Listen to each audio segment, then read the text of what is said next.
Your parents would have met through, as you were mentioning before, their common interests in the legal profession, I suppose. Was your mother herself involved in the legal profession? I can tell you exactly how my parents met.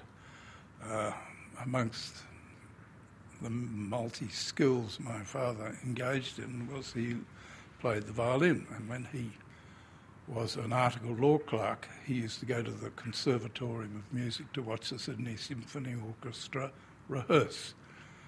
And my mother played the violin on the first bench, and her beauty caught his eye, and one thing led to another. So it was music rather than politics or the law that brought them together. And ultimately you, of course, in 1944. Yes. I have to ask you a very personal question here. I believe you're one of the few judges who confesses to having a tattoo, and that is the symbol of the scales of justice. Now, is that because of your family's connection to law and your own connection to law, or is it because you're a Libra? I confess to having two tattoos now, both symbolic. The first was because I am a Libra, if you're interested, I'm not interested in that aspect of it, but it was coincidental with the scales of justice, or the scales. The second tattoo, of which people are aware, but it's not visible, and it's very discreet, is the anti-smoking sign, the prohibition of smoking, with the circle with the line through it and the cigarette. Because up until 9 years ago, I used to smoke in excess of 40 cigarettes a day and had been doing so for 40-odd years. And I stopped, and that was symbolic of a huge effort in willpower and demanded by, of course, necessity. So people used to know you wreathed in clouds of smoke, did they? Oh, that's right. Yes. Growing up, you went to North Sydney Boys High and you're a classics scholar there. Were you living in the North Shore, your family, by that time? Yes, we moved to Neutral Bay in 1957. Whereabouts in Neutral Bay? Oh, 1 Hollow 4th Avenue. Know it well. I grew up just around the corner. Oh, really? Yes, and my first year of high school was at Canterbury High, where my father had been. Then we moved, and then I went to North Sydney High. And I was never interested, much to the horror of the establishment at North Sydney High, in any games, such as rugby. The classics, Latin, Greek and ancient history appealed to me, and there was a group of three, now alas reduced to two, who constituted the classical scholars in the leaving certificate year. Did you have friends at the time who, like you, went into the legal profession from North Sydney Boys? Oh, yes. My year was 1961, which is viewed now as the year of medicine. But there are other members of that year, one of whom became a Supreme Court judge. That's the Honourable Greg James, who happens, I have known him since high school, and he is in fact my wife's calendar twin, so they've known each other since kindergarten. Others became solicitors. I don't recall anyone else from the year of 61 being appointed to the bench. There have been a lot since, and certainly a lot before, but from our year there are only two. Despite what you were saying before about the emphasis on games, North Sydney Boys High, of course, is well known for being a selective school for intelligent boys, and so I imagine you still got plenty of grist for your particular interests. Yes, the level of education there, looking back, was excellent. Unlike my father, I was absolutely hopeless at mathematics, for example, and sciences, so I eliminated them as soon as I could to do the humanities subjects from the intermediate to the leaving certificate. To my astonishment, I received an A in French, which surprised everyone. and I've never exploited it, which is a tragedy. But there you go. Still plenty of time. Yeah, well, I hope so.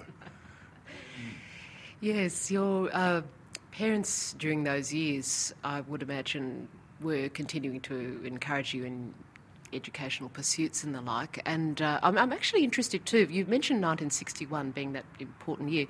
Shortly afterwards, your father, by then a judge at the District Court of New South Wales, was to preside over a couple of rather interesting and well-known trials, obscenity trials in fact, one of which of course was the University of New South Wales magazine Tharunka, and then there was also the Oz trial, and it involved the same miscreants, if you like. Yes.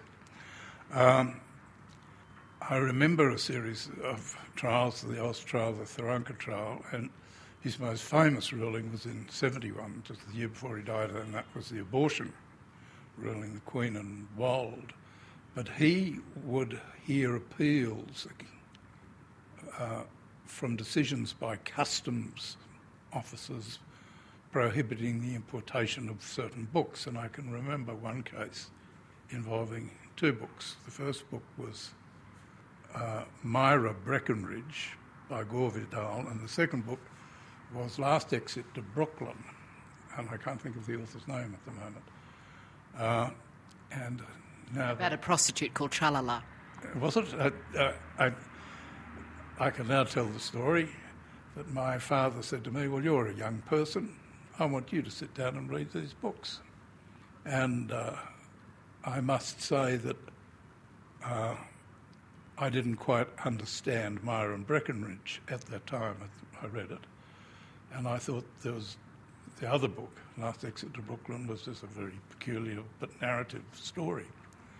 And then my father allowed the appeal in relation to Last Exit to Brooklyn and disallowed the importation of Myra Breckenridge, and I had a big argument with him about that. I said, what was the problem, you know? And I suppose there was, despite his liberal thinking, there was an element of prudishness about it, or conservatism. So that is a clear recollection of him putting to a good test, I thought, something that was for him to decide. But it's all past history now, and I don't think anyone's going to have him struck off or whatever. Well, I suppose what it really highlights is that, despite, as you were saying a moment ago about his liberal leanings, there was a very big generational shift, an important one, and you've alluded to that yourself in the speeches you've made. Your own generation, if you like, was at the crest of a whole wave of social change, and in many ways people of your parents' generation couldn't necessarily be expected to understand that shift in mores. And I suppose, in a way, the ball got rolling in part with the Lady Chatterley's Lover findings, and that, I imagine he was very well aware of what was going on with that book and over in England. And that was 1960-61, wasn't it? That's right. The Lady Chatterley affair. He would have followed that with interest. I have no express recollection of discussion about it, but I recollect myself the outcome, and I have a collection of books about the Lady Chatterley trial. It's a very interesting process. I do remember reading about the Gaslash in the Tharunka trial, the supposedly obscene story, and not a very nice story in some ways, about a gangbang, if you like. And at that time, the editors of Tharunka were Richard Neville, who's now, of course, very famous, and he later on, of course, was the editor of Oz, which got into similar kinds of trouble.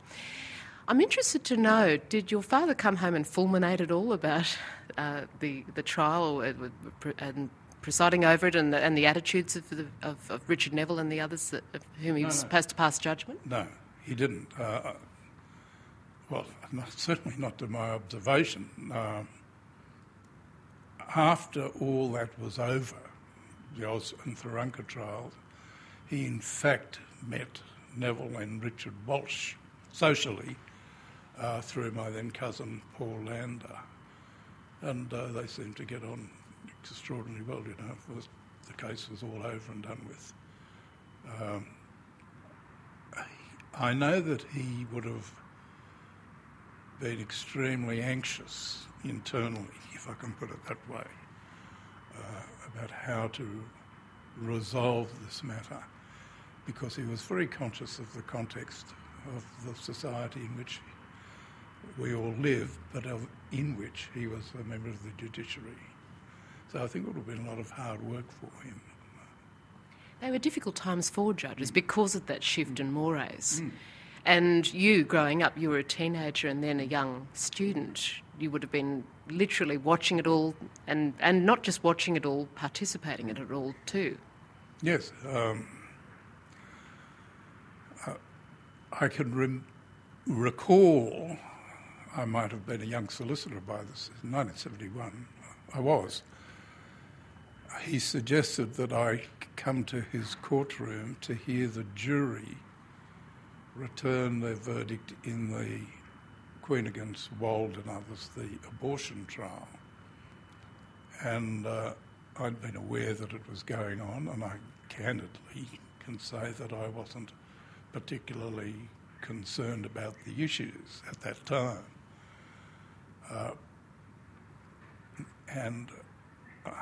The line-up at the bar table for that trial was extraordinary, with everyone from Murray Gleeson to Sir Jack Cassidy all involved.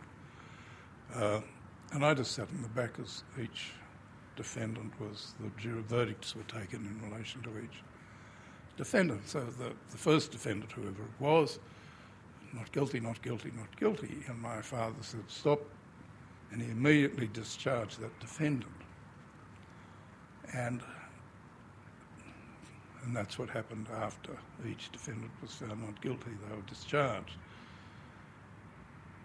And I can remember when I was on the bench, decades later, I had a multi-defendant case in which I said I remembered what my father did. As soon as that first defendant was found not guilty, he was entitled immediately to be discharged. He was, and I did it. But I did it because I'd learnt from observing that in that case. Little thing, but historically quite important for my judicial development. I don't know what they do today, though.